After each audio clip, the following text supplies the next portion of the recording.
গল্প অন্ধকার ঘরের আয়না।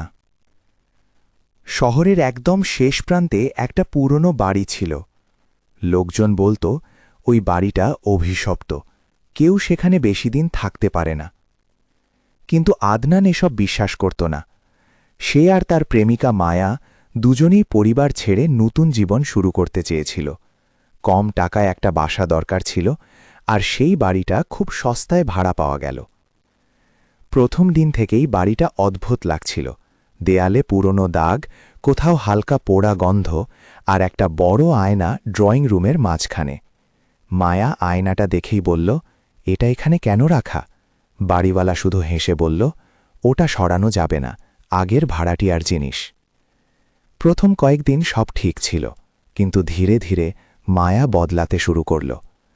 এক রাতে আদনান ঘুম থেকে উঠে দেখল মায়া আয়নার সামনে দাঁড়িয়ে আছে, চুপচাপ। সে ডাকল, মায়া, কি করছ? মায়া ধীরে ধীরে বলল, ওরা আমাকে ডাকছে। আদনানের শরীর ঠান্ডা হয়ে গেল। কে ডাকছে? মায়া আয়নার দিকে আঙুল তুলে বলল, ওরা। এরপর থেকে প্রতিদিন রাতেই মায়া আয়নার সামনে দাঁড়িয়ে থাকত। কখনো হাসত, কখনো কাঁদত, কখনো নিজের সাথে কথা বলত।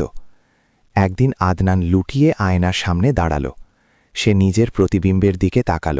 সব কিছু স্বাভাবিক, কিন্তু হঠাৎ তার পেছনে একটা ছায়া দেখা গেল।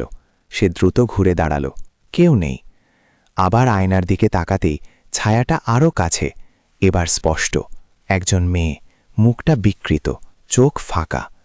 আদনান চিৎকার করে উঠল।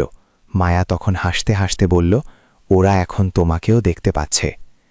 সেই রাতেই আদনান সিদ্ধান্ত নিল, সে এই বাড়ি ছেড়ে চলে যাবে। কিন্তু যাওয়ার আগে সে শেষবারের মতো আয়নাটা ভাঙতে চাইল। একটা লোহার রড নিয়ে আয়নার সামনে দাঁড়াল। ঠিক তখন আয়নার ভেতর থেকে মায়ার কণ্ঠ, থামো। আদনান থেমে গেল। সে পেছনে তাকাল, মায়া নেই। আবার আয়নার দিকে তাকাল, মায়া ভেতরে দাঁড়িয়ে হাত বাড়িয়ে বলছে, আমাকে বের করো। আদনানের মাথা ঘুরে গেল। তাহলে বাইরে কে? হঠাৎ তার কাঁধে হাত পড়ল। ধীরে ধীরে পেছনে তাকাল। মায়া দাঁড়িয়ে আছে, কিন্তু তার চোখ পুরো কালো, মুখে অদ্ভুত হাসি। আমি তো এখানেই আছি। পরদিন পুলিশ দরজা ভেঙে ঢুকল। ঘরের ভেতর সবকিছু ভাঙাচোরা, রক্ত ছড়ানো, কিন্তু কেউ নেই। শুধু সেই আয়নাটা, অক্ষত।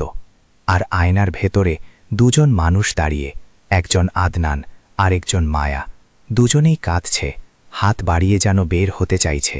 আর বাইরে আয়নার সামনে দাঁড়িয়ে আছে দুটো নতুন ছায়া, হাসছে। কিছু ভালোবাসা শেষ হয় না, শুধু মানুষ দুজন শেষ হয়ে যায়। যদি গল্পটি ভালো লাগে অবশ্যই লাইক, কমেন্ট এবং সাবস্ক্রাইব করতে ভুলবেন না। আমাদের চ্যানেলের গল্পটি আপনার জীবনের সাথে মিলে যায়, কমেন্ট করুন আপনার অনুভূতি, আমাদের জন্য অনেক মূল্যবান।